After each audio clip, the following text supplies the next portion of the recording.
El gobierno ha presentado hace pocas horas un proyecto que se anuncia podría habilitar a unas 480.000 personas mayores de 40 años a desafiliarse del sistema de las AFAPs. Estamos recibiendo hoy a Rodolfo Saldain, que estuvo en el directorio del Banco de Previsión Social entre el 85 y el 94, nos decía recién, incluso presidiendo durante los últimos años el propio directorio de ese organismo. Gracias por acompañarnos. Un gusto en estar con ustedes. ¿Qué siente cuando escucha esto, este planteo que estamos haciendo recién? Analiza el gobierno y bueno, ya lo está volviendo un proyecto para que puedan desafiliarse, tengan la posibilidad por lo menos 480.000 personas. Bien, yo creo que la iniciativa esta de desafiliación de quienes están incorporados en las AFAP sin estar obligados a estarlo, tiene elementos positivos y tiene elementos bastante más discutibles. Entre los elementos positivos, yo creo que siempre un principio de libertad hace aconsejable que la gente tenga opciones, las personas tengan opciones. Entre los elementos más cuestionables, yo diría que este proyecto responde a una puja interna dentro del partido de gobierno entre sectores más de corte socialdemócratas, afines al esquema mixto, y sectores más radicales.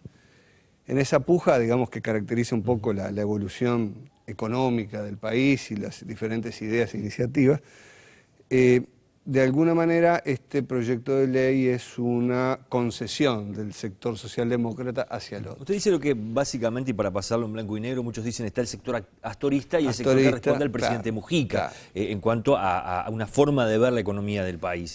Exacto, a eso me refiero. Y cuando me refiero a eso, y como un valor no tan positivo, es que hay una carga ideológica fuerte en este proyecto. Una carga ideológica que va, digamos, con una visión de disvalor hacia la reforma del año 96. ¿Y por qué eso es un problema? Es decir, eso es un problema porque en gran medida se genera la idea de que vamos a tener en el futuro, y cuando hablo del futuro hablo de 10, 15, 20, 30 años por delante, un sistema público que va a poder dar prestaciones más generosas que las que pueden obtenerse por el sistema mixto. Acá hay un número de 480.000 personas potenciales, ya, en definitiva, a largo plazo van a ser muchas más, ¿verdad? Usted decía gente que no está en realidad obligada a estar dentro del sistema. ¿Cómo nos puede explicar un poco mejor eso? Los obligados a estar dentro del sistema son aquellas personas que tienen un ingreso superior hoy a 31.000 pesos. ¿Nominales? Nominales, ¿no? Y me voy a olvidar del tema de edades porque es para los que eran menores de 40 el año 96, que hoy es el grueso de la gente que está en actividad. Los mayores de 40 el año 96 tienen un régimen distinto. Quienes ganan menos de 31.000 pesos pueden tener la opción de aportar la mitad al BPS y la mitad a la AFAP. ¿Ya lo eligieron en su momento? O lo eligen ahora. Intensa de las AFAPs, o lo eligen ahora cuando entran al mercado, o alguien que no lo eligió en su momento lo puede elegir ahora. Si alguien que tiene un ingreso de 25.000 pesos, pues dice, mire, yo prefiero los huevos en 2 canastas. Un esquema de ahorro, como es el esquema que administran las AFAPs, solo tiene sentido y funciona durante un ahorro en el largo plazo.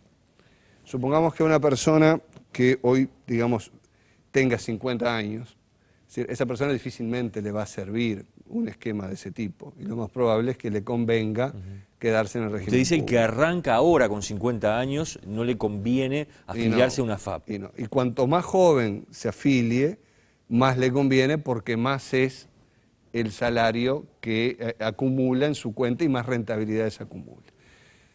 Para manejar algún ejemplo, ¿a quién le sirve la opción esta que ahora se podría dejar sin efecto? Fundamentalmente le sirve a aquel trabajador de menor calificación que a lo largo de su vida laboral entra y sale con un salario con una escasa movilidad, ¿no? Por ejemplo, un trabajador doméstico, un obrero no calificado, un trabajador rural.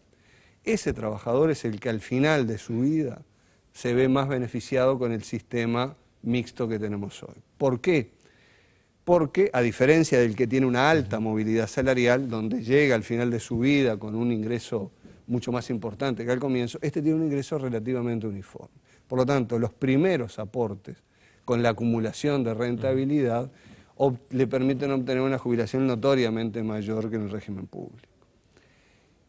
A mí lo que me rechina un poco es que se plantee básicamente con una carga ideológica el tema. Cuando surgió la iniciativa, yo hice una propuesta que fue recogida positivamente a nivel del Partido Nacional, y así se llevó al diálogo, de que se permitiera la opción de optar por un sistema o por el otro. ¿Pero cuándo? Ahora, cuando una persona puede optar entre 40 y 50 años de edad sin saber cuál va a ser la situación cuando él decida jubilarse a los 60 o a los 65, o en el momento en el que va a jubilarse con cartas vistas. Y ahí hay un valor que yo creo que es tan importante como el valor libertad, que es el valor seguridad y certeza. Esto no es una lotería. La gente va a jugar ahí el futuro de su nivel de vida. Usted toca ahí un tema que yo creo que es el corazón de toda esta historia para el aportante, para el ciudadano común y corriente, que es cuando se le pone sobre la mesa esta posibilidad de desafiliarse, es ¿me conviene o no me conviene? Bueno, ¿cómo hacer, ante quién hablar, a quién preguntarlo, verdad? El proyecto prevé que el BPS deberá asesorar a las personas al respecto. Y que le va a hacer una comparación entre qué obtendría si se mantiene en el régimen vigente y qué obtendría si opta por salirse y volver enteramente al Banco de Previsión Social. Ahora, eso mismo mete al BPS en un brete muy complicado, porque el BPS le va a estar diciendo hoy a la persona qué le conviene. O le es va arte a dar, y parte en este es arte y parte, y además está haciendo futurología. Está suponiendo que el régimen de solidaridad no va a cambiar, cuando todo hace pensar, como hasta el propio presidente Mujica lo ha dicho, que el régimen que administra el BPS va a tener que cambiar. El presidente Mujica dijo elevar la edad de retiro. Es algo que por el envejecimiento de la población, por los números que maneja el propio BPS. Exacto. Seguramente va a estar en el menú de opciones de la próxima década de cambios de política. Entonces, hoy, ¿con qué le van a comparar? Con el régimen que hay hoy, porque tampoco se puede inventar a futuro. Ahora, la persona elige hoy eso, y este elemento de la opción es un elemento que puede variarle. Es decir, incluso hasta puede darse un caso de responsabilidad porque se termine dando una orientación o un criterio que lleva, además desecha esta opción, no se puede volver atrás. Saldaña, ¿se puede explicar a la gente qué va a pasar justamente si se jubila por este régimen mixto y por un régimen que vuelva a ser el viejo mecanismo de estar solo a través del BPS? ¿Cómo van a hacer, cómo se va a pagar esa jubilación al final? Bueno, la respuesta a esa pregunta es casi que imposible, ¿verdad? En abstracto, lo único que se puede decir es que, digamos, de una manera se concentran todos los riesgos y de la otra manera se diversifican los riesgos. Es imposible saber si conviene o no, depende de cada caso individual y de la trayectoria laboral que la persona vaya a tener. Supongamos hoy una persona de 40, 41 años que dice, yo voy a optar por salirme de esta opción que dice el artículo 8, toda esa plata va al BPS, por lo tanto se gasta, por eso el BPS no es un sistema de capitalización, sino que inmediatamente entra al pago de las prestaciones que hoy se están pagando, y esa persona, con el cabo de su carrera laboral, pasa ese umbral de 31.000 pesos que yo le decía. Vuelve a estar afiliado a una FAP, pero ya el ahorro que había hecho antes lo perdió y no lo va a recuperar. Es decir, y a esa persona es muy probable que, digamos, no haya forma de preverle hoy qué suerte va a correr en el futuro. Claro. De ahí que yo realmente creo que está muy buena la posibilidad de que haya libertad y la posibilidad de optar y salirse, pero ¿cuándo? Con los datos concretos. La persona, bueno, se va a jubilar, tiene 61 años, 60, 62, se va a jubilar, bueno, ¿cuánto gano acá? ¿Cuánto gano allá? Saldaña, ¿qué ha pasado con el dinero que han acumulado las AFAPs en estos últimos 17 años desde que comenzó a regir el sistema mixto? Bien, ese dinero ha sido invertido en diferentes instrumentos que prevé la legislación, con niveles de rentabilidad realmente que han sido históricamente muy buenos. según los casos, pero pensemos que andan en el orden de un 10% de rentabilidad, por arriba de lo que han crecido los salarios.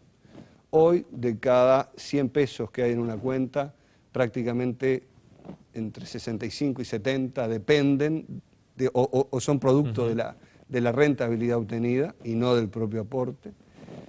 Y está todavía con una concentración muy fuerte esas colocaciones en títulos de deuda pública uruguaya. Eso tiene ventajas, pero tiene también problemas. Tiene como ventajas, bueno, que ha sido una fuente de financiamiento del gobierno con un inversor interno. Tiene como problemas de que esa forma de colocación de fondos tiene límites. Y si bien últimamente, incluso en la actual administración, se han ampliado los instrumentos de inversión propiciados por el Ministerio de Economía, todavía es necesario generar mayores opciones de inversión. Por allí escuchamos en algún momento tentaciones de utilizar ese dinero, ¿no? En inversiones, en fideicomisos. ¿Cómo observa eso? Bueno, siempre que se acumula dinero hay tentaciones buenas y malas. Las malas son de destinarlo a fines supuestamente sociales, que generalmente implican un proceso de desahorro con rentabilidades nulas. Hay otras tentaciones que pueden ser muy buenas. Uruguay tiene déficits notorios todavía en materia de infraestructura. Es decir, los fondos acumulados por los trabajadores y administrados por las AFAP han ayudado ya en muchos aspectos, digamos, mediante la compra de documentos representativos de inversiones en el sector real. Podrían hacerlo aún más. Hay ciertas tentaciones que hay que tener mucho cuidado cuando se dice de dedicarlo a gastos de interés social, etc. Estos son fondos que tienen un destino, que es la jubilación. La jubilación, hoy las AFAP tienen casi 1.200.000 afiliados. Es decir, supongamos que esta posibilidad de desafiliarse tiene una gran receptividad, que se van muchos, pero bueno, muchos igual van a quedar allí, digamos, con su jubilación jugada. Y además, en el mediano y largo plazo, no hay duda que el sistema público, es decir, no va a poder mantener lo que hoy está prometiendo. Por lo tanto, el pilar que depende del ahorro de las personas va a tener cada vez mayor importancia. Saldain, para ir cerrando y volviendo sobre lo que comentábamos hace un ratito de qué hacer en caso de encontrarse un ciudadano en esta situación de tener 40 años de edad, estar afiliado voluntariamente a una AFAP y tener que resolver si sigue o si no sigue. ¿Qué sería lo más inteligente que se puede hacer? Bueno, va a tener que asesorarse mucho. El BPS le va a dar asesoramiento si la ley se aprueba tal como ha sido proyectada. Hay un plazo de 1 año desde que el nombre de la persona se presenta a solicitar el asesoramiento para que el banco se lo dé, pero todavía no sabemos qué calidad va a tener ese asesoramiento. El BPS tiene técnicos más que capacitados para hacerlo. Sin embargo, tenemos siempre esa debilidad que yo decía al comienzo. ¿Contra qué van a estar comparando? Entonces me parece que es muy bueno que las personas, además de ese asesoramiento legal preceptivo, escuchen otros asesoramientos que seguramente van a estar disponibles. Le agradezco mucho que haya venido hoy. Un gusto. Nosotros vamos cerrando por aquí el programa, nos vamos a reencontrar la próxima semana en Poder Pensar. Los esperamos.